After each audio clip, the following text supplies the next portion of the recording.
Welcome to another special edition of the Defenders of Business Value podcast. On today's show, I have two guys that have a ton of information that'll help you as small business owners get the capital you need to just get past this coronavirus. The first guy, Eric Armacost, he is the lead lender relations specialist with the Small Business Administration, and David Watkins, he is Indiana's acting state director of the Small Business Development Center. And both of these guys are loaded with where to go, how to go, and when to go. So I hope you find this information helpful. And if, like always, if there's anything that we can do on our end, do let us know. Please welcome. This is another episode of the Defenders of Business Value podcast, a podcast where we talk about what makes a business valuable, learn the tips and tactics to increase your company's value that only veteran deal makers know. And now, here's your host, Ed Meisogland. Good morning.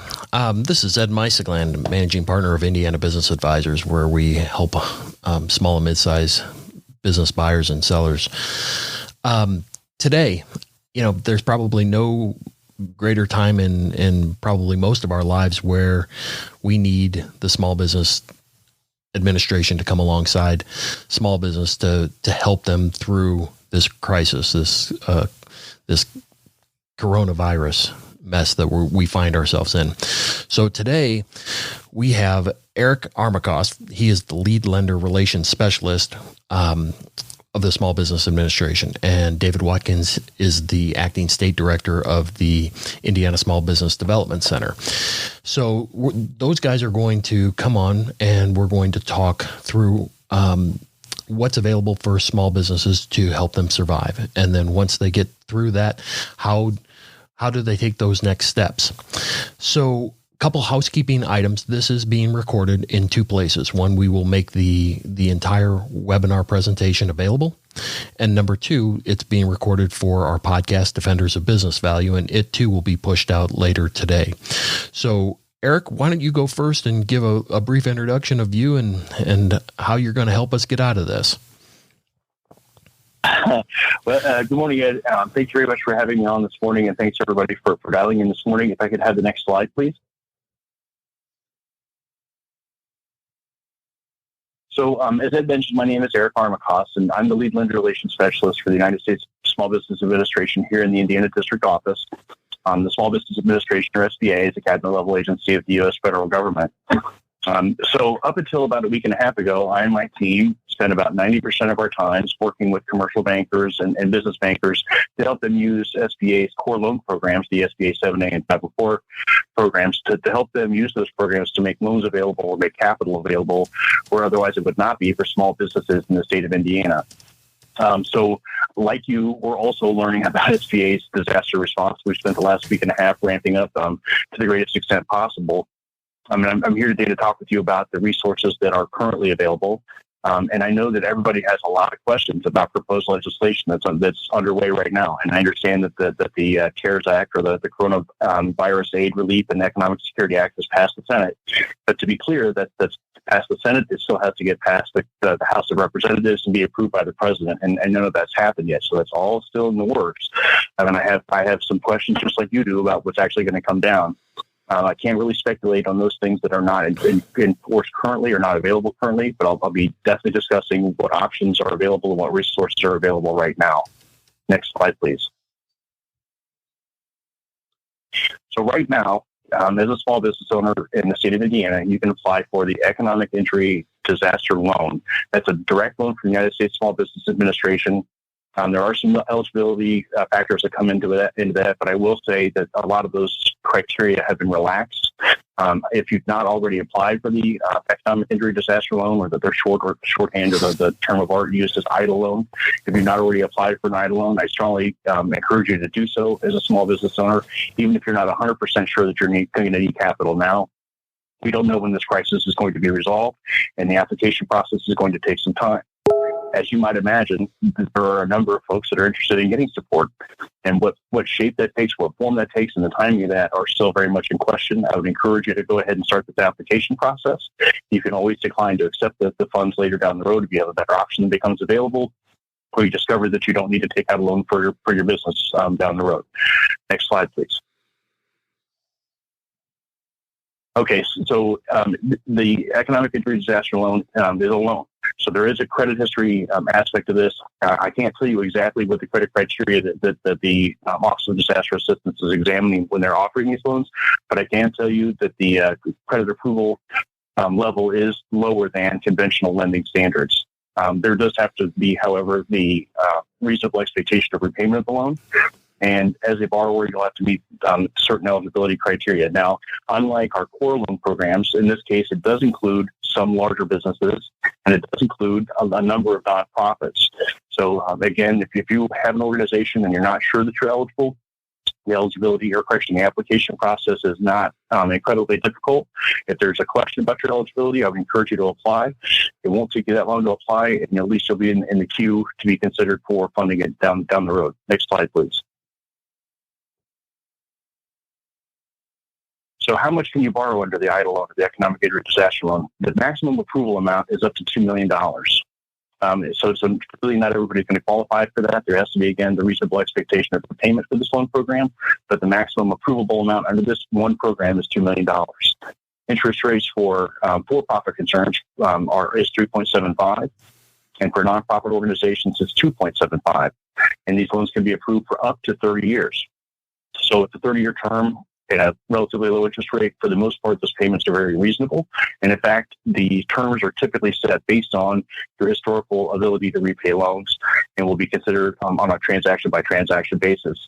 The other thing I want to point out is I've got a lot of questions from applicants who have said, well, I've applied. There was never a place where they asked me how much I wanted to borrow. And that's because essentially the underwriters are treating this now somewhat like a credit card application in the sense that they're going to approve you for the max amount that you can be approved for. And then you can simply decline to accept the full amount if you want less than that. So if you want the full amount, you take the full amount. If you want less than the full amount that you're approved for, you are welcome to take less than that. And the other question I get is, well, can I use this to refinance my existing debt? And the answer is mostly no. So if you have an existing loan that maybe has less than favorable terms, maybe you should reconsider that refinancing that loan, but that won't happen with the economic injury disaster loan. These loans are meant to be used to help you with your short-term cash flow needs. So if you have payments you need to make on a loan, yes, we can use that. If you have payroll, yep. Accounts payable, yep. But refinancing debt or buying new capital equipment is a no. So again, working capital and current payments. Next slide, please. So what are the collateral requirements?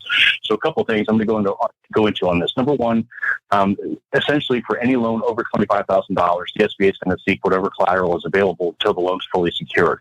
And that's going to mean all the fixed assets of your business, any trading assets of your business, and if there's still a collateral shortfall compared to the loan amount that you're borrowing, they're going to look for personal assets to secure that.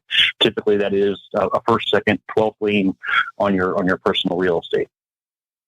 So the other part of this is that if there's not collateral available, there are several businesses that we support that don't have a lot of fixed assets. One that comes immediately to mind, or like an insurance practice, or even a medical practice that's renting a facility instead of owning. There's tremendous intellectual property there, but there's not fixed assets. They're collateralized. A big collateral shortfall is not a reason that you'll be declined for application. Next slide, please. So what kinds of businesses can apply? As I alluded to before, it's basically everybody at this point. The S in SBA does stand for small. And so there's a size standard that's applied that's currently under review. Again, that's speculative. We don't know exactly where that'll wash out. Right now, the standard is, basically driven by your North American Industrial Classification System code, your NAICS code. For the most part, I think it's something like 94% of the businesses in the state of Indiana qualify for SBA support. But if you're a large concern, you probably have a fairly good idea of what that is. I would encourage you to go to sba.gov/size, enter your North American Industrial Classification System code, and there's actually a searchable database that'll tell you what standards apply to your particular industry, and you can see if your organization meets those standards or not. So the next bullet point on this slide is kind of not applicable because typically disasters happen in a constrained geographical area. In this case, this pandemic affects the entire country, so we can skip that bullet point. Next slide, please. So the other question again is, well, what banks can I go to get this loan? And the answer is you don't. The Economic Injury Disaster Loan Program, and again, this is one facet of the response to this outbreak.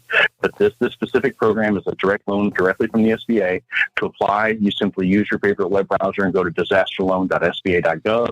I've also discovered if you use your web browser and just search direct SBA disaster loan, your search results will include the application portal. There's also a ton more information about this program and other programs that the SBA offers on our website. A couple other points to raise here is that there's no SBA fees involved with these economic injury. Economic injury disaster loans. So there's no SBA fees involved in this. However, if we are using real estate and there's the need to file a lien, there's going to be a lien filing charge, or if there's some other third party fee that comes into the underwriting of the loan, there will be third party fees. They're not used to enrich the SBA programs at all. They're simply used to offset the cost of actually putting the loan in place. So just transaction costs. There's also no obligation. As I mentioned before, if you're approved for this loan and you discover that either you don't need the loan or there's a better program that's been rolled out since you applied, you're welcome to decline this loan and move on to the next thing. In terms of collateralization, if you have a loan amount of $25,000 or less, there won't be the need for collateral. You can always offer it, obviously, but at 25 or less, you won't necessarily need to provide any. So if you have an existing disaster loan, which of course, unfortunately, Indiana experienced some unfavorable weather, particularly for folks in the agricultural industry, and then that caused some issues. There's also been flooding and some other weather-related disasters that were enforced prior to the coronavirus outbreak. Having that disaster loan does not make you ineligible for the economic injury disaster loan. In fact, you're totally eligible. So the other, go ahead, next slide, please. The other question that comes into play with respect to collateralization or securitization is personal guarantee. And the short answer is yes, there is personal guarantee required for the Economic Injury Disaster Loan Program. And again, I know that there's speculation that there's going to be the elimination of a personal guarantee on some loan programs. That's not enacted yet and does not apply to this loan program. So if you're a 20% or more owner of your business, a personal guarantee is going to be required. So the basic filing forms, and again, this information is available at disasterloan.sba.gov, but essentially there's just a very truncated underwriting package that has to be submitted. On that portal, let us discuss disasterloans.sba.gov. You'll discover that there's an SBA Form 5. And that form is generally for LLCs, corporations. If you have an S Corp or a single member LLC, there's a supplemental form called a Form 5C, and that's actually the form that you're going to use. That's spelled out on the website, and essentially you'll also notice that some of these documents appear to apply more for individuals. Please keep in mind that the disaster assistance programs are meant to cover businesses and individuals both. So if there's a hurricane, the SBA supports business owners as we do in our corporate loan programs, but also homeowners whose homes have been destroyed. So some of the documentation can be applied to either single member LLC, sole proprietorships, or in the case of other disasters, not the one we're in, but other disasters, can be applied to individuals. So the other thing that I need to point out is that there is going to be a verification process with the IRS. There's IRS Form 4506T that has to be completed and submitted so we can verify the tax information we have is true and accurate. I will be fair and say that the IRS has been overwhelmed with these applications. So there is a little slowdown at the IRS getting the tax transfers back, and that it is a choke point in the current application process. We're working with them to help them streamline their process and helping to kind of get that speeded up to the greatest extent possible currently. We will need your last year's tax returns. If you haven't filed 19, what we'll need is your 2018s plus interim financials. Your schedule of liability will be reported on SBA Form 2202. This, in fact, is just sort of lays out your current obligations and will spell out your total liabilities and then your monthly obligations, and then a personal financial statement, which is essentially a personal balance sheet, which lists your personal assets and liabilities. For your particular request, there may be additional documentation that's requested, but this is the core information that's going to be required. These can be submitted in two ways, or actually really three ways. Essentially, the portal that's there at disasterloans.sba.gov, you will fill out an electronic version of these documents, and then they are uploaded directly there. That's one method. You can also email these to the Disaster Loan Customer Service Center. Again, their website's on their web, or correction, their email address is on their website. It's disasterloans.sba.gov. or you can mail them into the Disaster Loan Center. The address is given later in the slide deck in Fort Worth. Next slide, please. So additional filing information that may be requested is if you have a very thick tax return, again, you're going to need schedules and that sort of thing. You have to be able to verify, if you're asking for $2 million, that your sort of normal operations, your normal business operations would lead to that sort of profit, that sort of revenue. You have to substantiate the request by looking at your historical cash flow, essentially. So in some cases, too, will require us to be a Form 1368. This is your monthly sales figures. Again, this goes back to substantiation of your request. Next slide, please. So there are a couple of business types that are not eligible for the Economic Injury Disaster Loan Program. And there's a lot of confusion about this. I'll try to be as clear as I can on what we know at this point, what is eligible and what is not eligible, specifically farms. And in Indiana, that's a big deal. So there's a lot of small family-owned farms that are hurting right now, just like a lot of other small businesses. Unfortunately, they will not qualify for the Economic Injury Disaster Loan Programs solely for their commodity production or their crop or livestock production operations. However, if they are a value-added producer, so you're not just milking cows, you're making cheese, you're not just growing apples, you're making applesauce. If you're a value-added producer, and if you are, you'll know, then you would qualify for that aspect of your operation. So in core farming, livestock, and grain production is not eligible. Value-added producers are. Religious organizations are not eligible for support under the Economic Injury Disaster Loan Program. So we get a lot of questions on this. What if it's a child care? And the answer is maybe. I would suggest going ahead and applying. So the core church operation would not be eligible, but affiliated operations with the church may be, depending on how that organization is structured.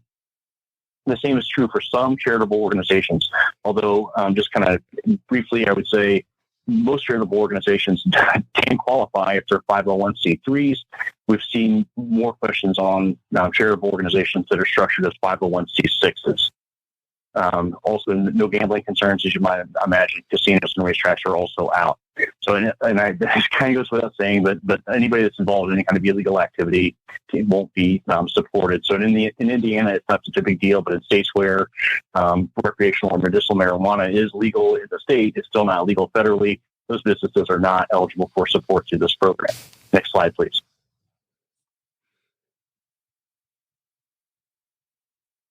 So I've alluded to this a couple times. Again, the way you apply for the Economic Injury Disaster Loan is to visit the website, disasterloan.sba.gov. The /ELA that's on this particular page goes directly to the page where they discuss not just what the programs are and how to get the documentation, but actually goes to the application portal. You can also download paper forms and mail them to the 14925 Kingsport Road, Fort Worth, Texas address that's listed on the slide. I also want to point out, I failed to do this earlier, any place in this slide deck where you see blue text that's underlined, that's a hyperlink. If you click on that, when the slides emailed out to you, if you click on that hyperlink, it'll actually navigate you directly to that additional resource. So it's just something handy to have there.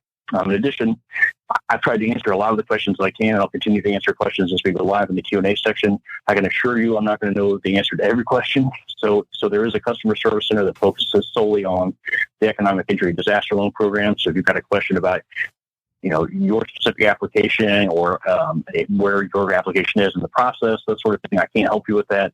I have to encourage you to call the customer service center, and they could probably shed some more light on that. Next slide, please. So I'm getting ready to tee up my partner, David Watkins, who's the interim state director for the Indiana Small Business Development Center. The Small Business Development Center works hand in hand with the U.S. Small Business Administration to deliver counseling services to small businesses in the state of Indiana. I will say that we rely on them heavily to execute the non-financial aspect of our mission. And with that, I will be turning it over to David.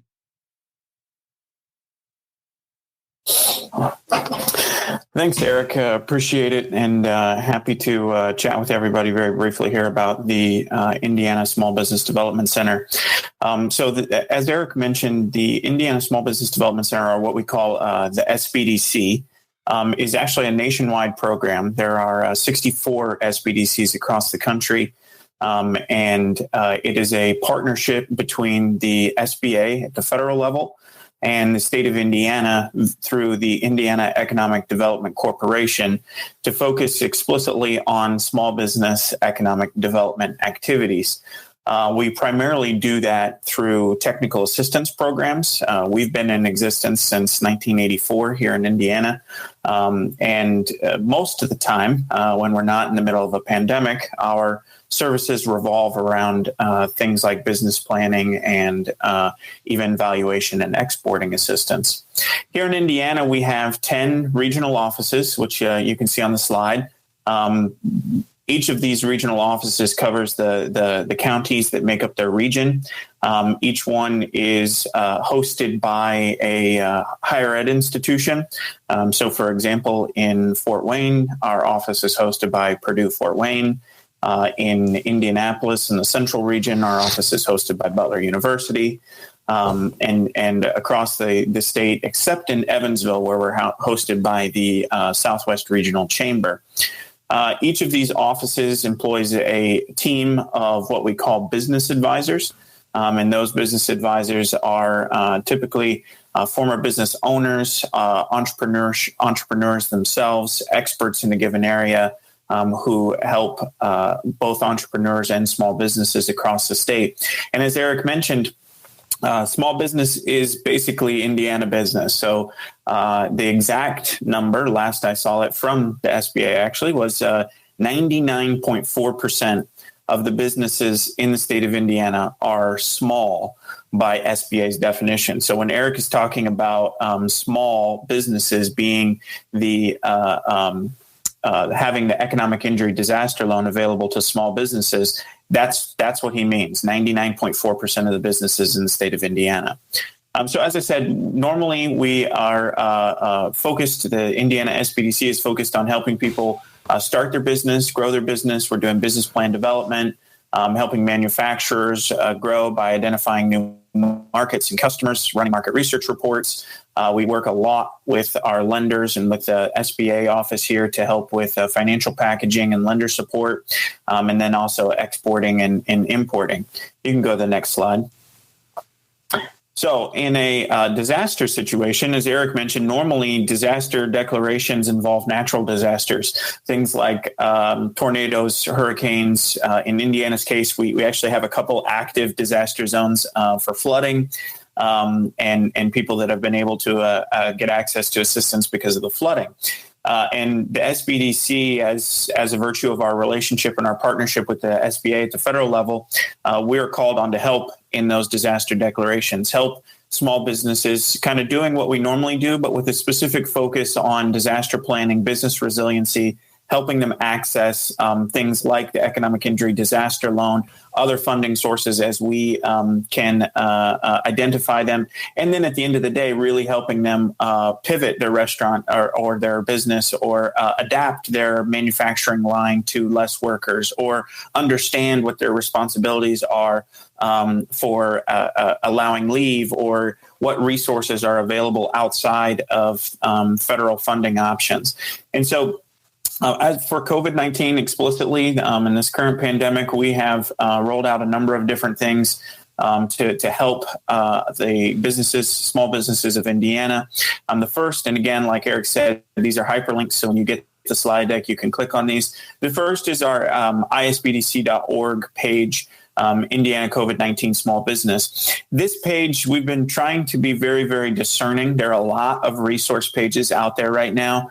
And I don't know if you're like me, but some of them can be rather overwhelming. When I open a web page and I see a list of 20 links, and I think, do I have to click on every single one of these to find the answer I'm looking for? And so we have tried to take a very, very discerning approach to listing the most relevant things to as many small businesses as possible. That means that we don't have the answer for everything on that page, but we think that the information that we're providing there is of high value. If you want to know whether your business is small or not, you can go to sba.gov/size. We have that link on our website. We've got the link to the economic injury disaster loan. We've got a link to SBA's lender match program, which helps people find traditional SBA-backed funding non-disaster funding. We've got a link to local chambers of commerce and other financing that we have been able to identify that different banks and lenders have rolled out specific to their response to COVID-19. We have our resource guide, which you see a little screenshot of there, that goes over not only the economic injury disaster loan, it also goes over other funding options, has a section on business insurance and some questions, Q&A from the Indiana Department of Workforce Development to go over unemployment insurance and other things that are impacting small businesses and their operations. We also have links to a series of webinars that kicks off next week that we're doing in coordination with Generator and the Indiana Economic Development Corporation. The SBA district office is involved in that as well, as are some of our regional offices, to go over, again, local resources, state resources, federal resources, but also to dive into some of the ways that our small businesses are adapting. The most obvious one that people can see and understand right away are some of our restaurants. They're having to switch to solely takeout and delivery. Maybe they weren't doing takeout and delivery before. Maybe it wasn't as big a part of their business, and now they're needing to do it to survive. We're having conversations with those type of businesses and others about how they can adapt their operations, find areas to collaborate with other businesses, find resources to help them survive, and identify areas where they can smartly and humanely cut back so that they can save as much cash flow as possible. As Eric mentioned, we have been helping a lot of people with the economic injury disaster loan, hundreds of businesses. And that's via webinars like this, walkthroughs, video walkthroughs. We have a guide from the SBA, actually, that is a step-by-step on how to apply for this loan. We've been doing a lot helping people with the documentation. Obviously, there are the forms, and you all know your name, your social security number, and the address of your business. But when it comes to projections or scheduled liabilities or a P&L statement or trying to get an idea of what your economic injury might be from, say, the end of January to the end of June, that's where we have been helping people put together those financial statements, understand what the impact of the COVID-19 pandemic has been on their business to date and what it might be over the next couple months, because that's an important part of the SBA's analysis in terms of how much funding someone could be able to claim through the economic injury disaster loan. So we've been helping people with that process. And to Eric's point, I would say that on average, it's taking about an hour and a half to 2 hours for the clients that we're working with to complete the application. Now, it's changed a little bit in that you fill out the forms and upload or email them versus the online fill out as you go. But I would still say if you have all of your documentation together, it goes a bit quicker. One of the best tips I can give people is get the documentation together ahead of time. Eric's slides can contain all of the documents that you know you're going to need. You can download them, fill them out, but make sure that you have those required documentation. One, it makes the application go quicker. And two, when the SBA loan officer reaches out, every time they reach out, it just delays the processing and funding more. So if they say, oh, we didn't have this document, please send it. Oh, we don't have this document, please send it. Oh, we don't have this document. It just becomes this back and forth. So as much as you can provide up front, that makes that loan officer's job way easier to get that loan out the door. And then the last thing that we're helping people on is resiliency and recovery planning. So we're hopeful at the Indiana SBDC that come August, when they've rescheduled the Indy 500, everybody will be back to a somewhat semblance of normalcy. And our hope is that we can help our small businesses get through this current period and on to the next period. As Eric mentioned, there's a lot of legislation and questions and how do I get this? How do I get that flying around at the moment? And as of today, everything that we've presented is 100% accurate. As of today at 9:28 a.m., I should say, because whenever the House of Representatives starts voting, and we all kind of know eighth grade civics here, right? Both houses of Congress have to pass a bill. and then it has to get to the president's desk for signature. And then everybody at the federal level, all the bureaucracy kind of starts analyzing and understanding what their responsibilities are and how they're supposed to be helping small businesses. That doesn't happen overnight. And so as much as we would love to help people get connected to, some of the new programs that albeit I'm excited for potentially coming into being via this legislation, they're not there yet. There's no answer. I don't have any answer for people as to how they can go, for this new loan program because it doesn't exist. Right now it exists on a piece of paper in a congressman or congresswoman's office. So we're trying to help distill that information down for as many small businesses as we can. Next slide. I think we're on to the Q&A. Okay. Well, I'll moderate the questions and answers. We have a slew of them in the chat as well as email, but I'll go through this one. So what's the difference between SBA loans and the federal bill and grant money available to float payroll and operations? Are these loans forgiven or not? So this is Eric. I'll take that one. Long story short, right now, the same SBA loan programs that were in place pre-crisis are in place and currently available, with one exception. We've enabled our SBA Express lenders to be able to offer what's called an SBA Express bridge loan. So in fact, what that bridge loan is designed to do is to help provide short-term gap financing between the current need and the long-term belief that we're hoping is going to be enacted shortly. As David alluded to, there is a tremendous amount of speculation about forgivable loans and grants and low interest rate loans and 100% guaranteed loans. And we have the same questions you do in terms of, well, when's that going to be available? It's really up to Congress at this point to take that theory and bring it into law. So we don't have anything right now with the forgivable loan aspect. We don't have any grants right now. Right now we have the products we had pre-crisis, with some slight enhancements and the available of gap financing. And in fact, we're encouraging our banks, credit unions, and other mission-focused lenders to make bridge financing with or without us right now. And those funds can then be later refinanced with SBA-supported funding. Okay. If I do not have any workers at this time, how can I qualify for the loan program? Does this apply to part-time workers? So I think they're talking about the payroll protection plan that's currently, again, in theory, not in practice. Mm-hmm. They would absolutely qualify for economic injury disaster loan funding. They would absolutely qualify for gap financing from their lender. They would absolutely qualify for conventional lending from a lender, or SBA supported loans to the more core 7A and 504 loan programs. Okay.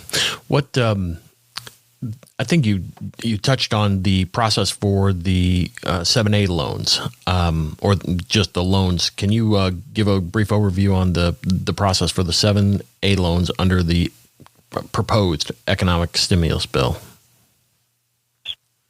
So here's what I can say. There are really two channels that funding is going to occur through with SBA support. The first is this direct loan program, the Economic Injury Disaster Loan Program, and that's available through the portal that we've been talking about, and that's been the focus of my conversation so far today. Right now, you can go to your conventional lender, your traditional bank, credit union, or other lender that you're accustomed to working with, and ask them for lending. They may use a 7A loan program to support their lending to you right now. And they may do that on a bridge loan that's intended to be refinanced with more permanent financing later after the crisis. Or they may make it just a traditional conventional loan to you, and that, frankly, may still be the best deal for you. Some of the other proposed programs that we're hoping to roll out later will also come through banks, credit unions, and other mission-focused lenders, and not directly from the SBA. So it'll be those same lenders that are going to be able to offer whatever enhanced programs are coming. So I would ask you to stay tuned. When those are rolled out, we're going to train our lenders on how to use those programs. And when those lenders are trained up on how to use those programs, they'll be able to offer you those terms.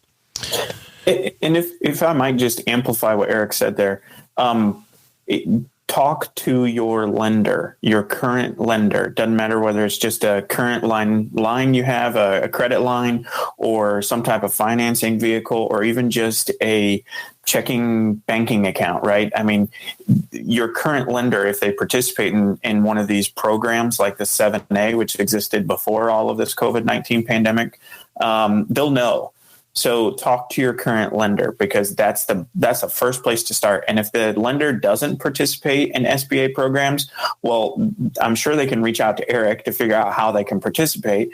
And then second, you as the borrower can go to the SBA's Lender Match website, which is essentially like a dating service for borrowers and bankers in SBA-backed loans. So there's a link for Lender Match on our website. You can just Google SBA Lender Match and find it.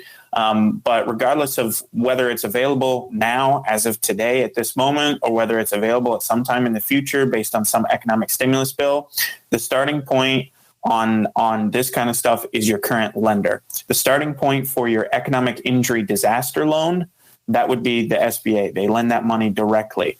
But for 7A loans, 504s, or anything that's kind of coming down the pike, talk to your lender. You should be talking to them anyway, because they may be more than willing to work with you on deferment of payments or forbearance, or even a new financing vehicle to help you get through this. So talk to your current lender. Yeah, and one of the follow-up questions regarding that had to do with, would the loan go faster if the lender is a preferred lender? So this is Eric. I can speak to that. The short answer is usually yes. What a preferred lender is a lender that has demonstrated a certain aptitude or a certain level of competence in underwriting and approving SBA guaranteed loans. So we allow them with oversight to operate independently or with delegated authority, where they can do their own approval and offer an SBA guaranteed product without SBA's full review. So typically that is a faster process than the loan being underwritten by the lender and then them submitting it for the SBA to also co-review. So the preferred lender program or POP lender program lenders typically can turn around a loan application faster. Okay. What is the estimated time when disaster loans will be ready to fund if approved?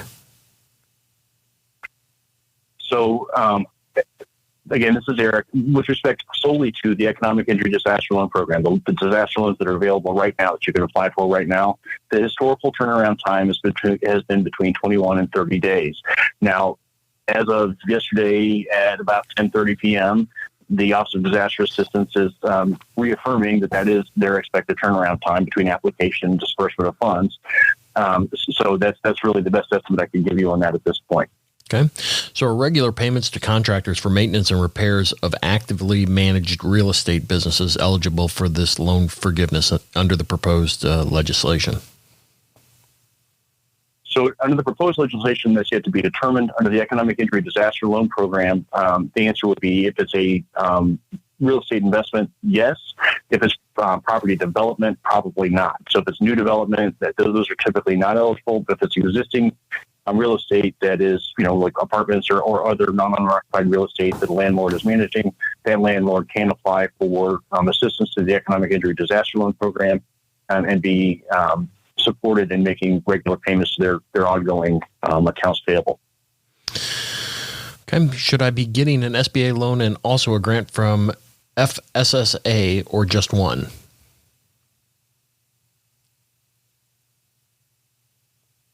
That's a fantastic question. So I would encourage you again to apply for the Economic Injury Disaster Loan Program if you're a business owner. We don't know exactly what the full breadth and depth and the scope of the response is going to be from not just the SBA, but from the consolidated federal, state, and local governments. There are a number of proposed programs underway, not just at the federal level, but at the state level and at the local level all across our country. What's going to be the best fit for your particular need, I would not speculate on. I would say that it makes sense to avail yourself of the resources that you know are available now, understanding that you may have a better opportunity down the road. Yeah, and I would also say, as it relates to the economic injury disaster loan, just to reiterate what Eric said earlier, you don't have to take this loan. So, I think if you go through the process, which I agree with Eric, go through the process, submit the application, because then it will be a tool in your toolbox if you need it. See what you can get approved for, because it may be the case that something you don't anticipate in the next couple of weeks. Sound familiar? We've not anticipated a lot over the last couple of weeks. May come to pass that would make this an option where you would have wished that you had applied 2 weeks ago. And so I think there's no cost to apply other than your time. And you don't have to take the loan if you're approved for it, or you can take less than what you're approved for. And so I think that's an important point. The other point I would make too is talk to your local units of government and economic development organizations, because right now there are a lot of local groups, counties, economic development organizations, Main Street organizations, chambers that are rolling out or have already rolled out new and innovative programs to help the small businesses in their county. So I'll give an example. Grant County has repurposed their revolving loan fund from USDA to give out small. I mean, we're talking, $7,500, so under $10,000, to help small businesses get through this time of worry. But I would say look at it as a toolbox. There are a lot of different tools in the toolbox. Some things are better for certain expenses. Some things will be needed for others. But this is one, and any additional programs that come out will be others. And so that's from a business point of view. Have diversity. Don't be relying on one financing vehicle to save your business. Can a startup business, this is projected to open at the end of March, get aid or a loan? This is Eric again. So the answer is probably. Essentially what the requirement is that the business was formed prior to the disaster declaration.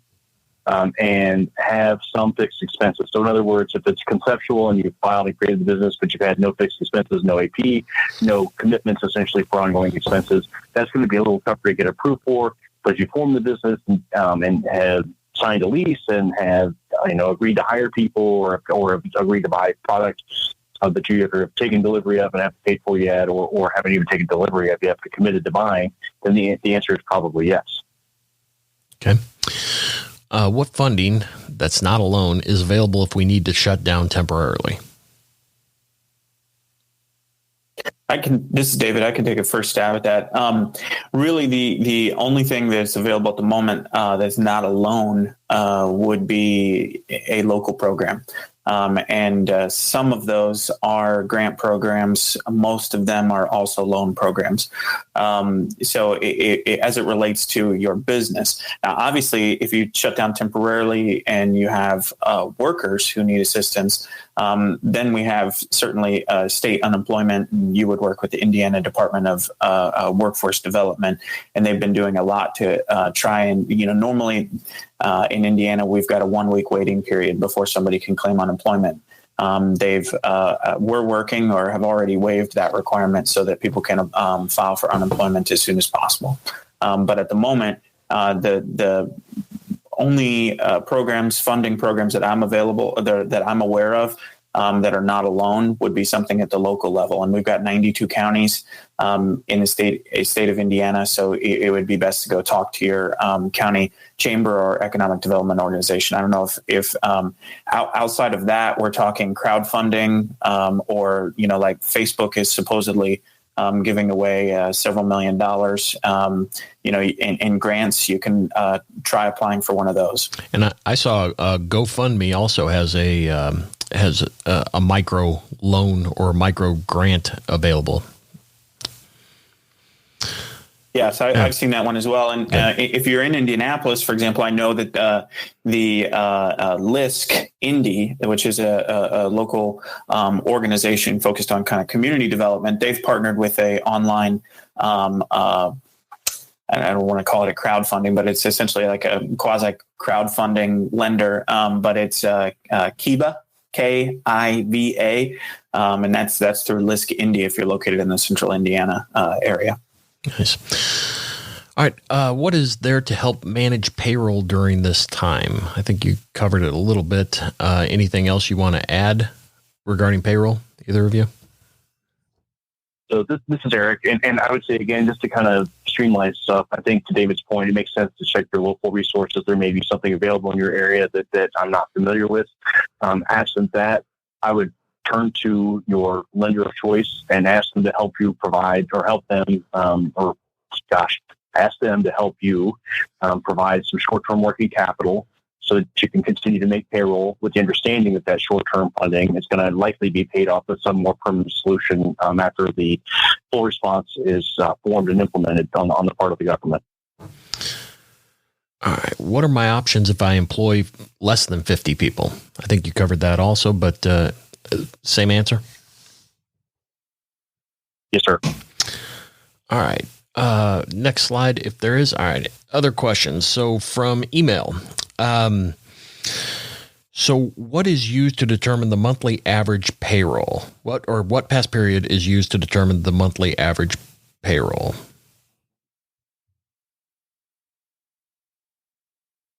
This is Eric. To be frank, that's determined by the underwriting process that the Office of Disaster Assistance will impose. I think it's typically your past 6 months payroll. We know that there are some businesses that are seasonal, for example, though. So maybe it doesn't make sense to look at the last 6 months, but maybe it makes sense to look at the same period from last year, and that's more representative of what the expectation is. So it's going to change a little bit from borrower to borrower, but essentially they're going to look at your historical and make a determination based on that. Okay. What all is included besides wages? So this is a tricky question, and I would actually defer to my good friend David Watkins to maybe speak to this to a greater extent. What the SBA is trying to measure is the extent of the economic injury to your business. So wages is an obvious one, but there may be lost sales. How to demonstrate that and document that is a little slippery, so you may need some technical assistance to get that done. The SBDC is a great place to get that resource. Yeah, I mean, and so that would, I mean, it does go far beyond that. I mean, even all the way down to, we've got small businesses that, they sell to school districts, right? I mean, they're a food provider to a school district. School districts are closed. So we're using, say, the school district announcements of their closures to justify the economic injury. So as Eric pointed out, the economic injury disaster loan can go for a lot, like payroll, AP, any fixed debts, that kind of thing. And so being able to show that loss or that economic injury, maybe if you're a retailer, it's, the number of people that have visited your store. If you're a manufacturer, it's the number of employees who have had to stay home because their kids are home from school or because they're not feeling well. So there can be a number of different avenues to explore exactly what that injury is and help SBA, understand what size of loan you would possibly need. Yeah, I received a question regarding business valuation. That is there going to be, how are you going to quantify the injury? You're not going to require any kind of pre and post valuation work, correct?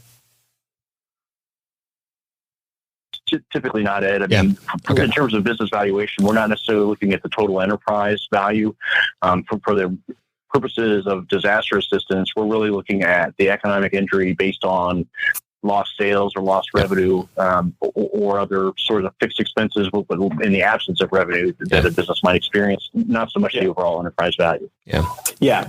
And I mean, and so then it becomes helpful though to do some comparative analysis. Hey, in March of last year, my business made this much. And in March of this year, I'm projecting that it will make this much.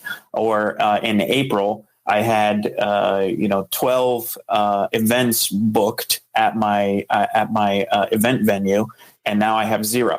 And having that comparative analysis so that the SBA loan officer with the Disaster Assistance Office can see that themselves and understand what it is that has been lost. That's really what they're looking for. Yeah, that was along the same lines of what I said. I mean, I can't envision that anybody would require that, but nevertheless, I thought I would ask. What happens if additional funds are after this initial wave of loans come through? What happens if there's additional funding that's required? That is a fantastic question. So we don't have 100% transparency on how this is going to unfold. What I can tell you is every consideration that's going to be made to assist small businesses as we move through this crisis. So we're phasing in solutions. Frankly, we're phasing in the solutions that we have available right now, and we're building new tools to help address the need as it evolves and develops. And we've come to understand how we can be most impactful. There's going to be consideration given to or examined as We look at aid that's already been assisted with or aid that's already been given compared to new programs. I think the intent here is to be, kind of err on the side of being generous in the sense of providing the full breadth and scope of relief that's going to become available later. Eric, correct me if I'm wrong, though, specific to the economic injury disaster loan, if, say, I initially apply and work with the SBA to get a loan at a value of $1 million, and this thing kind of keeps going on and we're still closed, and I realize that I need an extra $200,000, can I go back to the SBA disaster office and get an increase on that? You know what, David, that's a great point, and you're absolutely right. So yes, you can absolutely go back and request an increase with substantiation. So if you're approved for, say, $1 million today based on your documentable economic injury, this thing drags on further than we expect it to, and down the road you realize that another $200,000 in additional funding not available through conventional lenders is going to be required. You can absolutely go back and ask for an increase on that economic injury disaster loan. All right. Let's see. Back to the email. My understanding is this is via banks in the SBA programs. Is that correct? I think you said that it was. You have preferred lenders as well as you should go to your lenders as well as directly to the SBA, correct? Yep. So let me restate. So there are actually two vectors or two channels, two ways to approach this economic injury or the support of the economic disaster recovery. One is, yes, through your conventional lenders. They are, for the most part, awaiting pending legislation to take advantage of some of the proposed enhancements to SBA lending. So although we are encouraging our lenders to make bridge financing for the immediate needs, so if you need to make payroll tomorrow and you don't have the cash, your lender should be able to help you with interim financing to help you meet that immediate need. That's not going to be part of the longer-term SBA-supported solution to get to the recovery of this economic crisis. So it's short-term financing through your traditional lenders. There is long-term economic injury disaster loan funding available directly from the SBA right now. And the reason for that, frankly, is that that's the tool we had in our toolbox when this unfolded. We're having to develop new tools to respond to this unprecedented event. Okay. These next few questions are related to forgiveness. Do you want to look into the crystal ball, or do you want me to move on to other questions? I am not going to speculate on loan forgiveness. I suspect that some shape, form, or fashion of loan forgiveness is going to be part of the final legislation that's enacted. I understand that there's this concept of having, some portion of funding be a grant right now, and then some portion of funding be some portion of the overall funding package be a forgivable loan, provided that those two aspects are used to support payroll. That is speculation at this point, not enacted. I expect that there will be some form of that, but we can't say exactly what shape that's going to take at this point. But as far as application, it should be made. If as soon as it's available, you should be applying for it. Correct? It's going to be a big line. You want to get in it. Yep, I get it. Okay, we can't answer that. All right, let's move over to the chat. Any consideration for newer startups that had limited payroll in 2019? I think you said go ahead and apply that. Yep. It would qualify. Mm-hmm. Yeah, apply. David, why don't you speak to how what you're doing to help them have more projections to show what the economic injury is in the case of payroll is not yet booked? Yeah. So explicitly, actually, we've been on calls with the disaster office that they're encouraging startups from late 2019 or even early 2020 to go ahead and apply. Again, once you get with the loan officer there, and this is where the projections become really, really key, right? I mean, there may not be a comparative period, right? So we can't go from March 2020 to look at March 2019, or there may not be 6 months worth of sales to say, okay, you average this much a month. April should have been X. And so that's where it really becomes key to have well documented. Here were the contracts we had, right? Or here were the sales we anticipated. Here are the customers who have shut down because of this pandemic, and to be able to walk the loan officer through that process. We can't, obviously, I can't make any promises on what an individual loan officer will do or what the SBA disaster office will do, but they have been explicit in encouraging startups to go ahead and apply, understanding that they're going to be relying on your projections, which essentially comes down to your ability to demonstrate injury and your ability to demonstrate that you can repay the loan at a later date, right? So that's ultimately what it's going to come down to. Okay. Next question is, I sent an online application through the SBA through their email. Do I need to send it also through the mail? The short answer is no. So if you have applied online or via emailing the Disaster Loan Center, a hard copy mail version is not going to be required. Not for the initial application. I say that with this qualifier: if they're asking for additional documentation, and say it's a tax return and it's we have a really big tax return, you may need to consider mailing that. Simply because document upload size, I think, has been improved significantly, but may be limited depending on your specific case. Okay. Mandy asks, and this is a big one.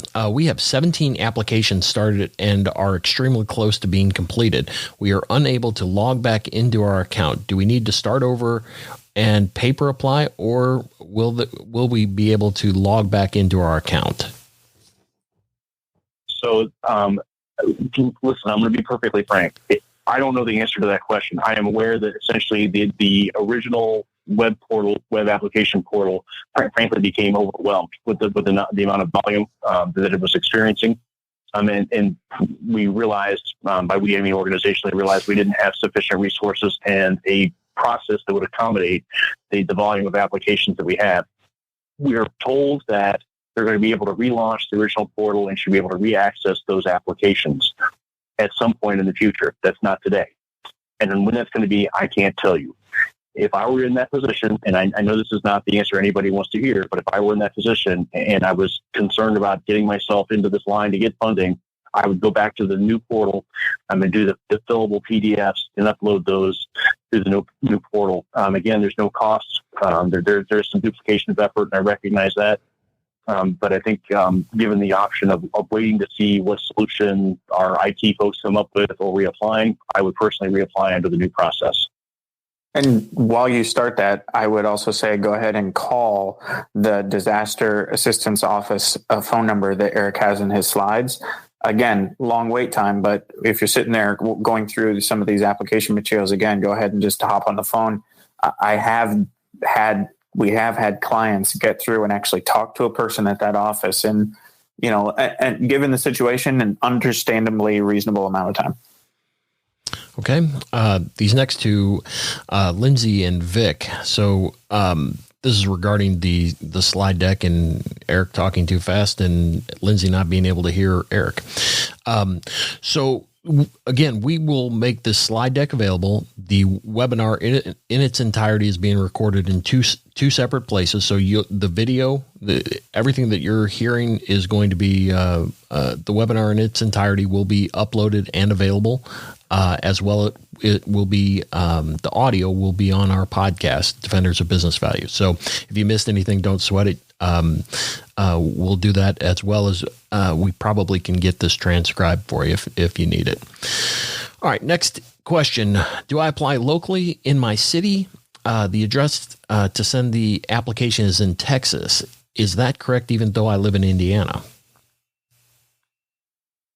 So the preferred method of application is actually electronically through the web portal. If you're going to mail in a paper application, the correct place to submit that is that address in Fort Worth, Texas. Yes, sir. Okay. What form is used for the sole proprietor? That is Form 5C, 5 Charlie. All right.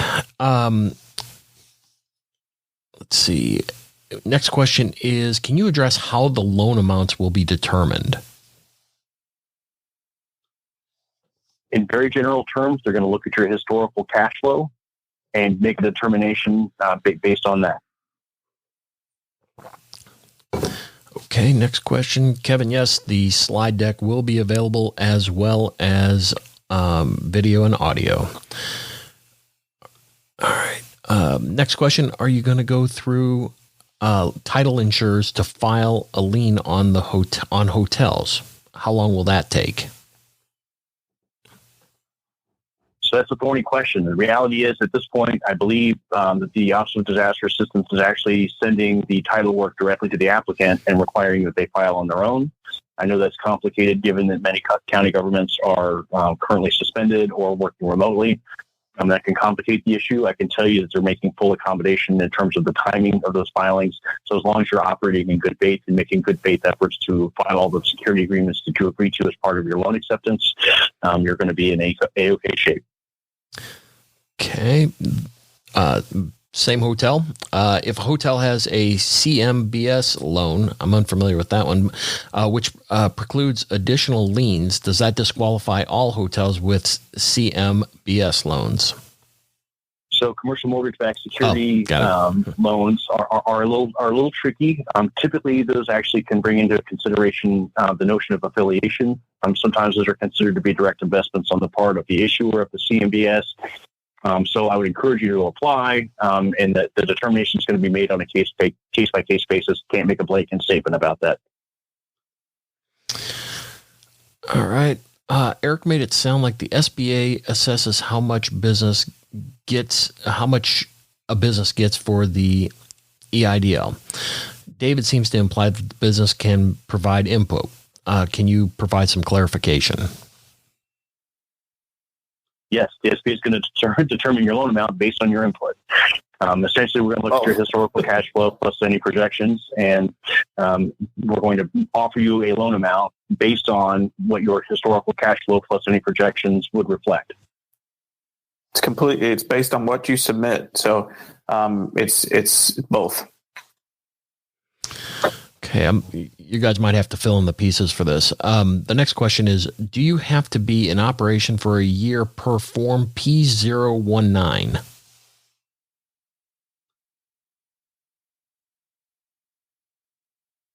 Well, I'm not going to lie. I'm not sure that I know what Form P019 is, but no, generally you don't have to be in business for a year.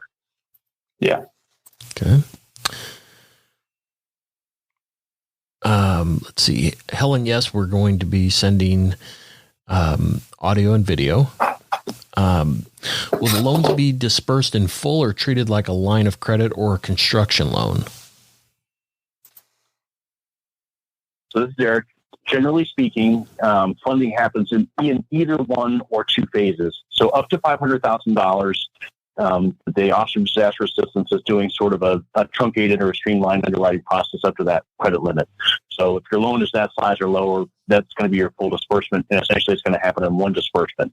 If your loan request is approved for greater than $500,000, that first tranche of $500,000 will be underwritten first and typically dispersed first.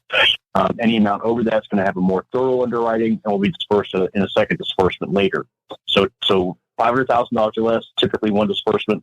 Larger than $500,000, typically two disbursements, and again, you can come back for an increase later.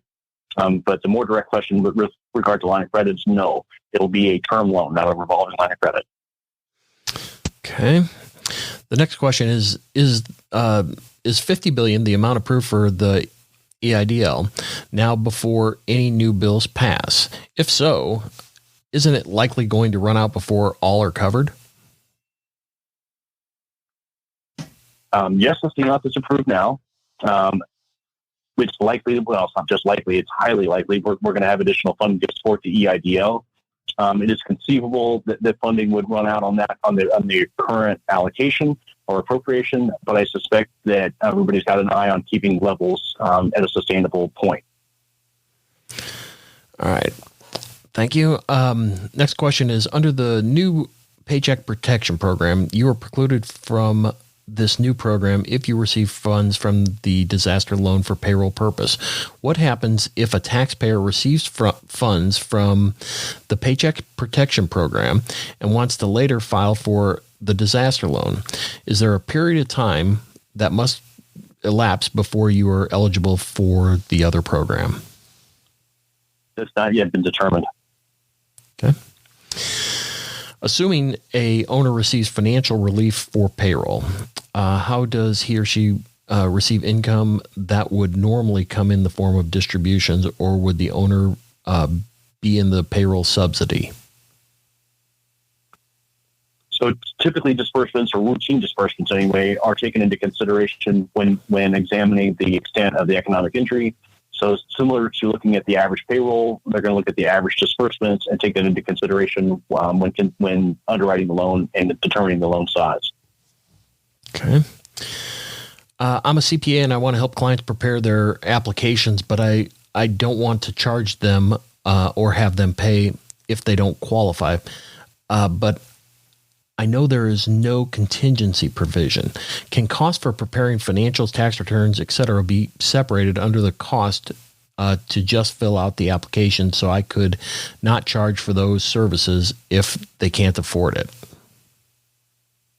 There's an SBA Form 159D Delta that service providers can use to document the fees that they're charging, and as long as they're reasonable, typically SBA won't examine those. And you know, there's some flexibility on this. The ask here is that you be considerate when charging fees to clients for helping them with their application package. But the maximum amount that's allowable without any pre-scrutiny is about $2,500 per application. Okay. Let's see.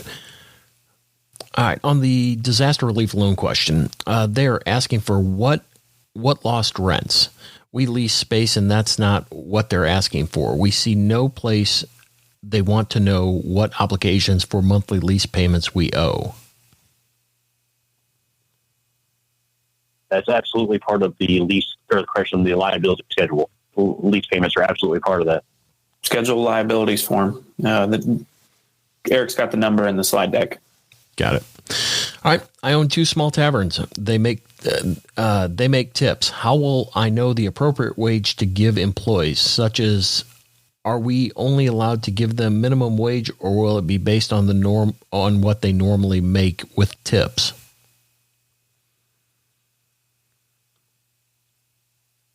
David, you want to take that one? I can give it a go. As it relates to any new legislation, unknown at this time. I know that there are provisions that Congress is talking about as it relates to the new programs that they're exploring with payroll forgiveness. But again, that's worth nothing right now. It's worth less than the paper it's written on. As it relates to the economic injury disaster loan, I correct me if I'm wrong, Eric, but you can include that in your schedule of essentially liabilities, but the loan proceeds can be used to cover payroll. Correct. I guess what I was getting at, I think you could probably work with the client as they determine what the total compensation for their employees lost is. Both wages, yes, but also tips, correct? Yes, both are certainly included in that calculation. Yeah, absolutely. So as it relates to the economic injury disaster loan, those loan proceeds can be used to cover payroll. That payroll calculation, as we work with you on, if you work with the SBDC on that, with your projections and understanding the uses of the loan, tips can become a part of that. Okay. Next question. What will be forgivable? I know that's kind of a loaded question right now. Any hypothetical? Nope. This woman wanted to see if you'd bite. If someone who just purchased their business this year, will there be any hurdles in documenting historical financials or time in business, assuming they still have sellers' financials and payroll records? So again, SBA is going to carefully examine the historical performance of the business, plus any reasonably assembled financial projections. I would actually strongly encourage a new business that is, operating with the understanding they're going to match or exceed the historical performance based on the previous ownership. I would encourage you to meet with the SBDC to develop projections that are reasonable and fit what you expected to have occurred had this outbreak not happened. Yeah, and for any of the clients that we've worked with, obviously we keep historical data on the companies we sell. So certainly reach out to us, and we'll give you whatever we have in order to help the process along. The next question, any indication for timeline for processing disaster loan applications, or do you have any idea how many are already in queue? So again, the historical average turnaround time is somewhere between 21 and 30 days. The Office of Disaster Assistance, as of last night, has reaffirmed that that's what they expect their typical turnaround time to be. In terms of the total loan applications in process, no, I don't have a number, but I can tell you that it's enough to crash a website that was built to handle very high traffic. Got it. The next question, 7A versus 7B, relief loan versus SBA. I don't know what the question is, but other than clarification. So there definitely, again, there's going to be two channels. There's the SBA Direct Loan Program, the Economic Injury Disaster Loan Program, which you should apply for right now. There continue to be SBA 7A and 504 loans available through traditional banks, credit unions, and lenders. And there are a lot of lenders that are actively working with their borrowers and their clients, not just to defer payments on existing credit, but to extend additional credit or new credit to help them meet their current needs. So it makes sense to start having a conversation with your lender now. And not one of these solutions is the answer.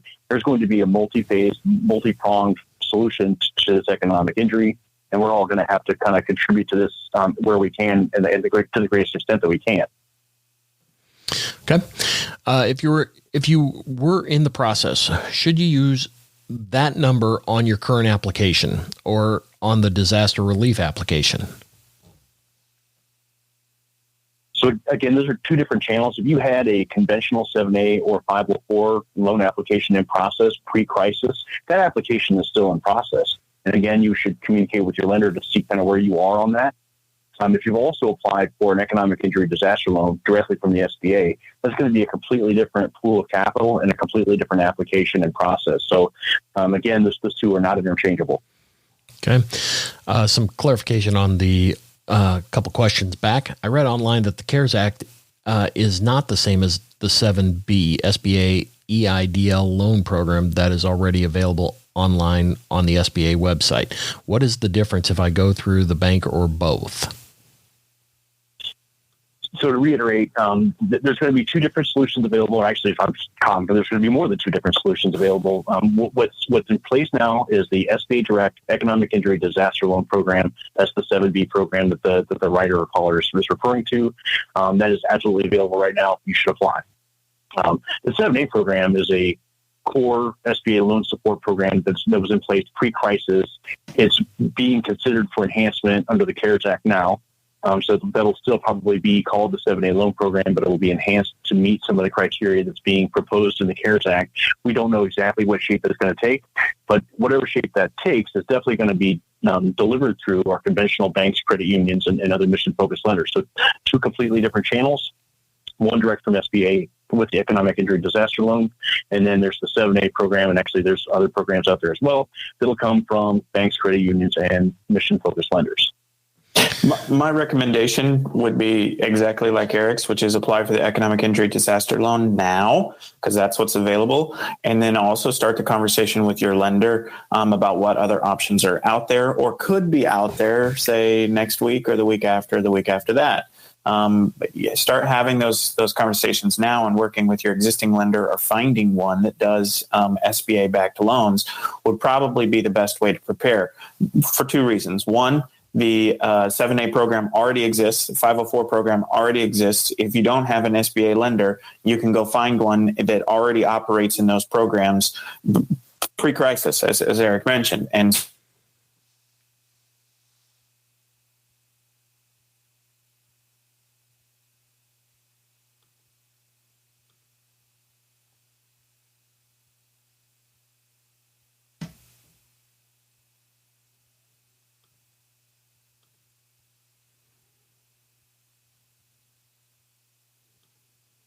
Hey, Ed, this is Eric. Yeah. I can no longer hear audio from David. Are we still connected? Yeah, I'm in the same camp. I was just looking to see if it was on my end or his. It appears on his. So we'll let him. Just wanted to make sure. Yep, we'll let him dial back in. Okay. why don't we move into the next? I only have a couple more questions. How much is proposed that's available under the disaster injury program right now nationwide? Yep. So right now, under the currently available economic injury disaster loan program, each borrower plus all their affiliates is eligible for up to $2 million in funding through that program alone. And that will not affect your ability to receive additional funding through either the conventional 7A program as it exists now, or whatever enhanced program gets rolled out once the CARES Act actually is enacted. Got it. And it looks like we got David back. Welcome back. Thanks. Can you hear me? Yeah, we're good now. I have did you want to no clue what happened. No, it's all right. It's we're all in the same camp. What was the last thing you heard? Most of it. Well, okay, good. Yeah. All I was saying was just we're getting a lot of questions, and I know the SBA and Eric specifically, but all of his colleagues are limited in what they can talk about as it relates to proposal legislation. I'm somewhat less limited than Eric is, but even then, I'm not in a position to promise things or give definitive advice based on proposal legislation. We've got, hundreds of members of the House of Representatives who still get to have their say on this piece of legislation. But I would say if you're a small business, the economic injury disaster loan is available today, right now. Apply. Not going to take you that much time. Go ahead and do that and apply. Anything that comes down the pike is going to come with an understanding that millions of small businesses have probably already applied for the economic injury disaster loan program. If it's an enhancement to an existing SBA program like the 7A, then make sure you're having conversations with your lender now about whether they do 7A loans. If they don't, go to the SBA's website called Lender Match and find a 7A banker and start that relationship now, so that if in a week or 2 weeks or 3 weeks there are new enhancements to the 7A program, you've already done that groundwork to have that relationship built to say, hey, I want to go after this. We've got a relationship and we can do that now. That would be my advice. If I had my own small business right now, that's what I would be doing. Yeah. And I would add to that, we have relationships with all of the preferred lenders within the community. And if we can be a resource to you, certainly reach out to us. We're happy to refer you to the folks that we've worked with over the years. All right. The last question is, would you be able to provide examples of how the amount of injury loan amount should be presented to the SBA officer? All right. It's a little broken, but you get the gist. And then the loan officer, how much authority do they have to, or latitude do they have to make the loan amount decision? I can maybe talk to the first part, and then maybe Eric can talk to the second part. On the first part, the guidance that we've received is essentially this. The definition of this, and I don't mean to get kind of governmental on it, but I think it helps understand how SBA is approaching this. The disaster started January 31st, 2020.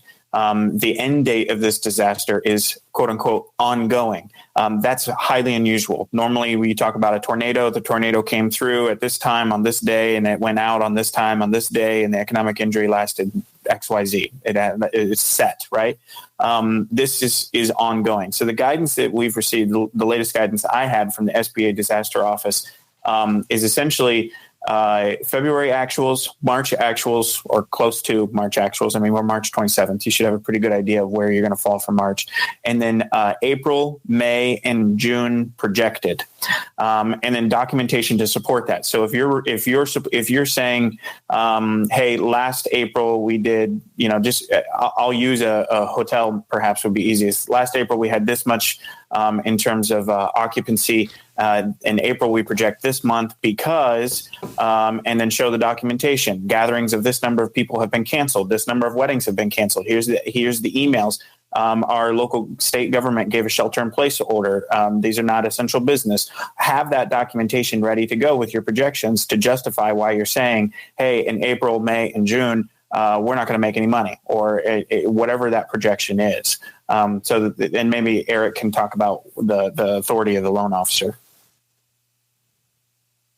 Well, I can to a limited extent. What I can tell you is, number one, the Office of Disaster Assistance, as they underwrite economic injury disaster loans, they follow basic formulas. Now, they won't disclose, even to us internal partners, exactly what their formulas are, but it's probably going to be something like, well, your gross proceeds or your gross profit from last year divided by 12 times however many months we think we're going to have this economic injury in place. Now, that's my speculation. It's going to be something like that. They're going to make some reasonable basis for the economic injury based solely on your past revenue and or some reasonable projections that are developed and submitted along with your application.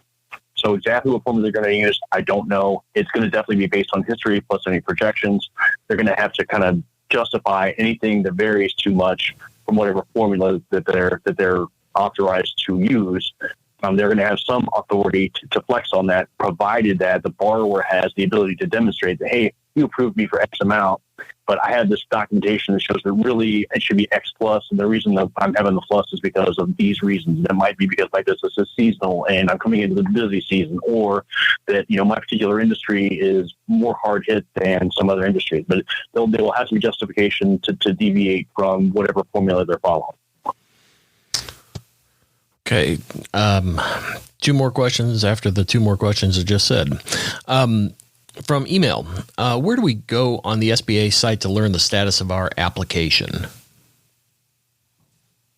So right now, the application status portal, I had to be careful. As of 6 o'clock this morning, it was not functioning properly. So your best recourse is to call the Disaster Loan Customer Service Center and ask them for the status of your loan.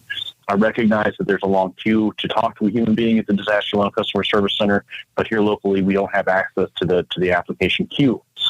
Moreover, I know for sure that they're working to reinforce the portal, both the application portal and the application status portal, to ensure that they're more robust and able to handle a higher volume of traffic. When that's going to be resolved, I can't tell you, but I can tell you that everybody's working as hard as they can to get that restored. Okay. Our last questions, I'm trying to determine whether it's more comment than question, but I'll let it rip and you guys can take it from there. The additional liabilities form for the Economic Relief app is not part of the personal financial statement. It is confusing because we printed out all of the forms to do on that paper after losing our application in process before the crash.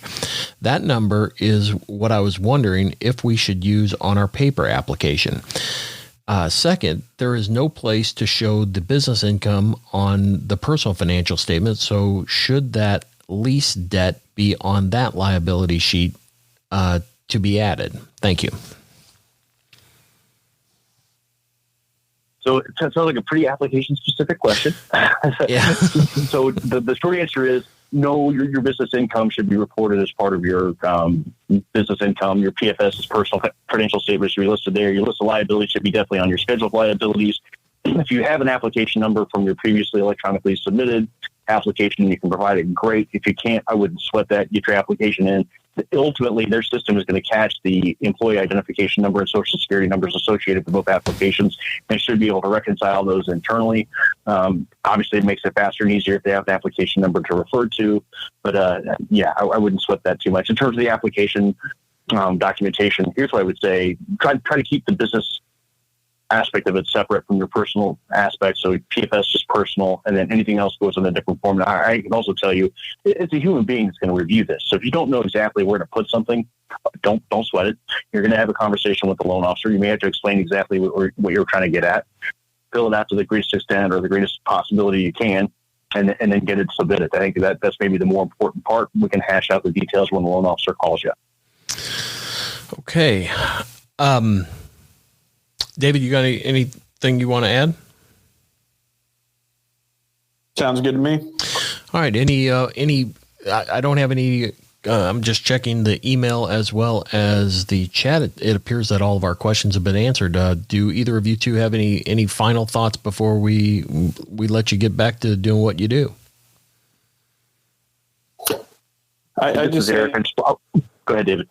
I was just going to say, we've obviously things are changing every single day, and our SBA office here locally in Indiana is doing an outstanding job connecting people with their disaster office, which is, not here in Indiana. And, at the Indiana Small Business Development Center and the Economic Development Corporation, we have been trying our best to get the most timely and accurate information out to small businesses as possible. So, if you have a question, reach out. If it's an application-specific question about the economic injury disaster loan, it's not something that we can easily answer other than broad guidelines. But as much as we're able, we're trying to get accurate and actionable information out to as many people as possible. So I'd say just stay tuned, because it sounds like there's going to be a lot of changes coming down the pike. Eric? I had this whole prepared statement, but I'm just going to say ditto. Yeah. Well, I hope once the dust settles after this, you'll come back on, because I'm based on the number of people that had the opportunity to hear this, I'm certain we're going to have more questions. So with any luck, the two of you will come back and visit with us. Yes, sir. Great. Love to. Well, truly on behalf of all these people that stayed this hour and a half listening to you guys, we're so grateful for the time you spent with us, and hopefully clarified and moved business owners that are hurting so bad to just try to stay in business, that you moved us at least down the road to fight another day.